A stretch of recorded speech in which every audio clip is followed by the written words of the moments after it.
Lecture number 01 में हम लोगों ने बेसिक कंसेप्ट कॉम्प्लेक्स नंबर को समझे थे और दो कॉम्प्लेक्स नंबर को ऐड कैसे करना है, उनकी प्रॉपर्टी क्या है और सब्ट्रैक्ट दो कॉम्प्लेक्स नंबर को कैसे करना है, ये हम लोगों ने सीख चुके हैं। अब आगे बढ़ते हैं और हम लोग समझते हैं कि अगर हमारे पास में दो कॉम्प्लेक्स नंबर गिवन है और उन दोनों कॉम्प्लेक्स नंबर को मल्टीप्लाई करना है तो हम लोग कैसे मल्टीप्लाई करेंगे और मल्टीप्लिकेशन का प्रॉपर्टी क्या है उसको समझेंगे। फिर नेक्स्ट में हम डिवीजन को समझेंगे, फिर पावर को समझेंगे, पावर ऑफ आई। उसके बाद में मॉडुलस और कॉन्जुगेट की प्रॉपर्टी को हम लोग डिस्कस करेंगे। तो सबसे पहले हम देखते हैं कि multiplication of two complex number. तो यहां पे मान लेते कि let Z1 is equal to A1 plus IB1 and Z2 is equal to A2 plus IB2 are two complex number. Two complex number. ठीक है, हमने मान लिया कि Z1 एक कॉम्प्लेक्स नंबर है, दूसरा आपके पास में Z2 कॉम्प्लेक्स नंबर है।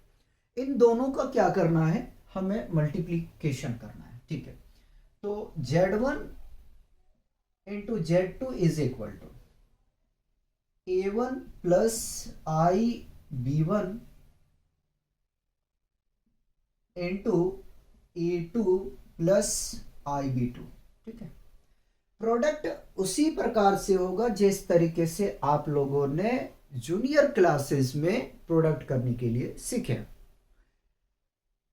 पहले तो A1 और A2 का प्रोडक्ट कर देंगे तो A1 A2, फिर इसको मैं कर देता हूं इमेजिनरी वाली पार्ट के साथ में प्लस A1 B2 और I को मैं साइड में लिखता हूं। सिमिलर फिर मैं इमेजिनरी को रियल पार्ट से करता हूं, ठीक है, प्लस तो A2 B1 I, फिर मैं इमेजिनरी को इमेजिनरी के साथ करूंगा तो प्लस I स्क्वायर B1 और B2 मिल जाएगा। ठीक, उसके बाद में क्या करते हैं कि पहले I स्क्वायर की हम लोग जो वैल्यू होता है उसको लिखने की कोशिश करते हैं। तो A1 इंटू A2, देखिए आई स्क्वायर इक्वल टू क्या होता है माइनस, तो ये पार्ट क्या हो जाएगा माइनस B1 और B2। इसको मैं एक साथ में ले लेता हूं क्योंकि ये बन चुका है रियल पार्ट। ठीक है, अगर देखा जाए इन दोनों में से अगर मैं I को कॉमन ले लूं तो यहां से मुझे मिल जाएगा A1 B2 plus A2 B1। ठीक है, तो ये है आपका प्रोडक्ट करने का तरीका कि अगर आपके पास में दो कॉम्प्लेक्स नंबर गिवन है तो आप इस तरीके से इसको मल्टीप्लाई करेंगे। अब आगे में हम डिस्कस करते हैं इसकी प्रॉपर्टी को। शायद मैंने देखा नहीं, लेकिन मुझे ऐसा महसूस हो रहा है कि जो एग्जिस्टेंस एडिटिव आइडेंटिटी हमने कराया है उसमें सर स्पेलिंग का मिस्टेक है, थोड़ा सा करेक्शन आप लोग कर लेना। मुझे ऐसा महसूस हो रहा है कि हमने मिस्टेक किया है। ठीक है, तो उसको सही कर लेना यार। नाउ प्रॉपर्टीज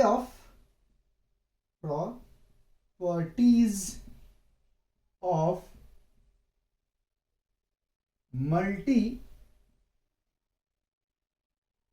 मल्टीप्लीकेशन लिख देता हूं। ठीक है, मल्टीप्लीकेशन। ठीक है, प्रॉपर्टी ऑफ मल्टीप्लीकेशन। तो प्रॉपर्टी इसका क्या है, जिस तरीके से हमने एडिशन का प्रॉपर्टी समझा उसी प्रकार से मल्टीप्लीकेशन को समझने की कोशिश करते हैं। आइए जरा से फर्स्ट हमारा आ जाता है क्लोजर प्रॉपर्टी। ठीक है, क्लोजर प्रॉपर्टी, क्लोजर लॉ लिख देता हूं, प्रॉपर्टी थोड़ा ज्यादा लंबा हो रहा है। ठीक है, तो लॉ में लिख देता हूं, थोड़ा लिखने में हमारे लिए आसान हो जाएगा। ठीक है, क्लोजर लॉ। ठीक है, क्लोजर लॉ क्या कहता है, तो क्लोजर लॉ ये कहता है कि अगर आप दो कॉम्प्लेक्स नंबर का प्रोडक्ट करेंगे तो आपको मिलेगा कॉम्प्लेक्स नंबर। क्या मिलेगा? Complex numbers. ठीक है, ये कहता है क्लोजर प्रॉपर्टी। सेकंड हम लोग कम्यूटेटिव पढ़े थे एडिशन में। एडिशन में हम लोग कम्यूटेटिव लॉ को पढ़े थे, यहां पे भी हम पढ़ेंगे। ठीक है, कम्यूटेटिव लॉ। ठीक है, कम्यूटेटिव लॉ। कम्यूटेटिव लॉ क्या कहते हैं कि अगर आपके पास में दो कॉम्प्लेक्स नंबर गिवन है, ठीक है, और उनका अगर आप प्रोडक्ट कर रहे हो, ठीक है, तो जैसे Z1 और Z2 का मैं प्रोडक्ट कर रहा हूं, ठीक है, तो इसको आप ऐसे भी कर सकते हो कि Z2 और Z1 को मतलब ये कहना चाह रहा हूं, कम्यूटेटिव का मतलब क्या होता है? कम्यूटेटिव का मतलब होता है उल्टा पुल्टा। ठीक है, तो मैटर नहीं करता इसके ऑर्डर का। जैसे कि Z1 इंटू Z2, मल्टीप्लीकेशन को थोड़ा हटा देता हूं मैं, Z1 into Z2 is always equal to Z2 into Z1। ठीक है, अगर इन दोनों को आप ऑर्डर चेंज करके लिखते हो तो भी बराबर आएगा। ठीक है, चाहे आप Z1 जो आपके पास में कॉम्प्लेक्स नंबर दिया गया है और Z2 दिया गया है, तो पहले Z1 को रख लो और Z2 को बाद में रख के प्रोडक्ट करोगे, और अगर Z2 को पहले रख लेते हो, Z1 को बाद में रखते हो, इसका प्रोडक्ट करोगे तो ये आपस में दोनों बराबर होगा। देखो, प्रॉपर्टी को देखने का तरीका होता है कि आप देख कैसे रहो, मैं समझा रहा हूं अपने हिसाब से। ठीक है, एसोसिएटिव की बात करते हैं। ठीक है, एसोसिएटिव लॉ, मैं प्रॉपर्टी लिखता लेकिन वो काफी लंबा चला जाएगा, तो इसलिए मैं एसोसिएटिव लॉ के नाम से ही बता देता हूं। एसोसिएटिव लॉ क्या कहता है? कहता है कि अगर तीन कॉम्प्लेक्स नंबर दिया है, तीनों को आप प्रोडक्ट करना चाह रहे हो, तो आप ऐसा करो कि Z1 और Z2 को पहले मल्टीप्लाई कर लो, बाद में Z3 के साथ में कर देना, या तो Z2 और Z3 को पहले मल्टीप्लाई कर दो, बाद में Z1 से कर देना, तो भी रिजल्ट आपका बराबर आएगा। तो भी रिजल्ट क्या होगा? आपका बराबर आएगा। ठीक है, फोर्थ लॉज आपका होता है द एग्जिस्टेंस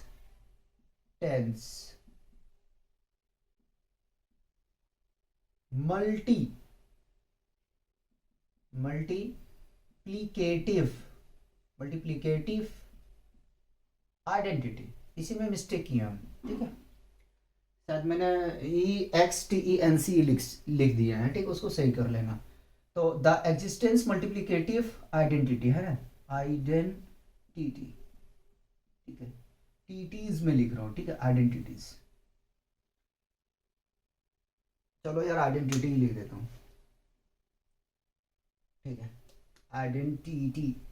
ठीक है, आइडेंटिटी क्या कहता है? ये कहता है कि कॉम्प्लेक्स नंबर में हम किस चीज से मल्टीप्लाई करें कि वो हमें कॉम्प्लेक्स नंबर ही मिल जाए। यानी कि Z में क्या मल्टीप्लाई करें कि हमें Z मिल जाए, Z में क्या मल्टीप्लाई करें कि हमें Z मिल जाए। ठीक है, फिफ्थ प्रॉपर्टी हम चलते हैं और बात करते हैं कि द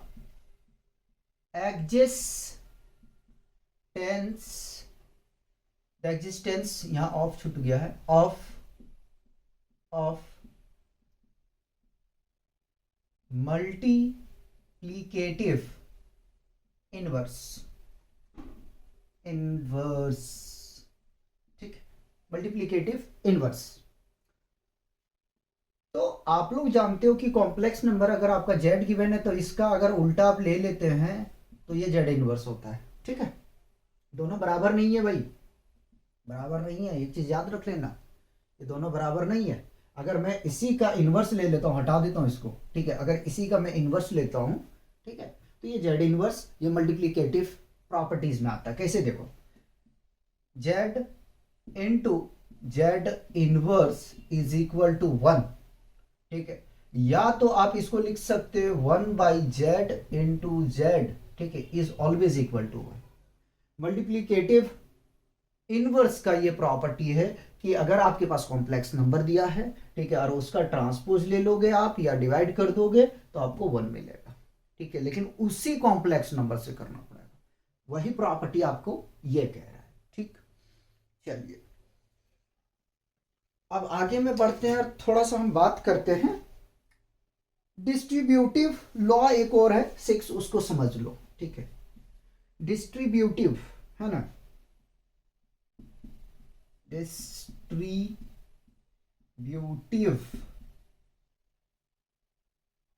लॉ। ठीक है, क्या कहता है डिस्ट्रीब्यूटिव लॉ, वो जरा सा समझो। है कुछ नहीं, है कुछ नहीं।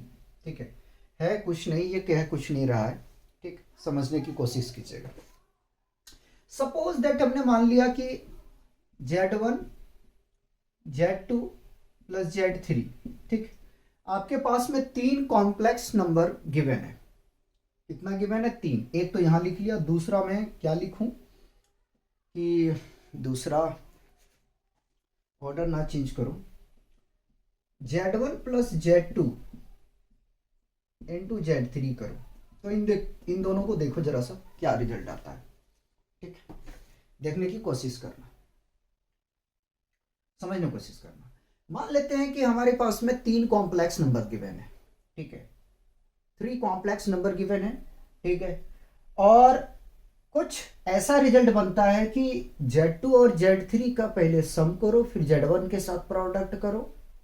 ठीक है, तो कैसा इसका रिजल्ट दिखता है हमें? तो भाई पहले या तो प्रोडक्ट में जो गिवन है कॉम्प्लेक्स नंबर, रिपीट कर रहा हूं सुन लेना, जो प्रोडक्ट के फॉर्म में कॉम्प्लेक्स नंबर गिवन है और जो आपका सम के फॉर्म में गिवन है, या तो इन दोनों को जोड़ लो फिर इसके साथ मल्टीप्लाई करो, या तो इससे Z1 से इन दोनों को प्रोडक्ट कर दो। तो देखो मैं लिख रहा हूं, मैं प्रोडक्ट कर रहा हूं पहले इसके साथ में, तो Z1 इंटू Z2, अगेन इसका इसके साथ करेंगे प्लस, तो Z1 इंटू Z3, ये रिजल्ट बनेगा। आगे में अगर मैं इसका कि Z1 और Z2 ये दोनों कॉम्प्लेक्स नंबर अगर एडिशन के फॉर्म में गिवन है, फिर प्रोडक्ट के फॉर्म में आपके पास में गिवन है Z3। ठीक है, तो या तो ऐड करके इससे मल्टीप्लाई करो, या तो पहले मल्टीप्लाई कर लो, बाद में जो आएगा एडिशन वगैरह वो करना। ठीक है, तो भी रिजल्ट बनेगा यार Z1 Z3 plus Z2 Z3। ठीक है, ये रिजल्ट आपका बन रहा है, इसी को डिस्ट्रीब्यूटिव लॉ कहते हैं। ठीक, फॉर एग्जांपल के लिए अगर देखने के लिए जाओ तो एक रेंडमली कोई नंबर ले लो, या 2 है मल्टीप्लाई में, 3 और प्लस 4 है। देखो पहले इसको मल्टीप्लाई करते हैं हम, तो ये 3 2 जा 6 आ जाएगा, और ये प्लस 4 2 जा 8, ऐड करोगे तो कितना आ जाएगा भाई? 40। हम ऐसा करते हैं कि हम बाद में मल्टीप्लाई करते हैं, पहले ऐड कर लेते हैं। 2 इंटू 4 और 3 7, अब प्रोडक्ट करोगे तो भी 14 आएगा। ठीक, डिस्ट्रीब्यूटिव लॉ में यही बात कह रहा है। बताइए यहाँ तो कोई कंफ्यूजन है तो?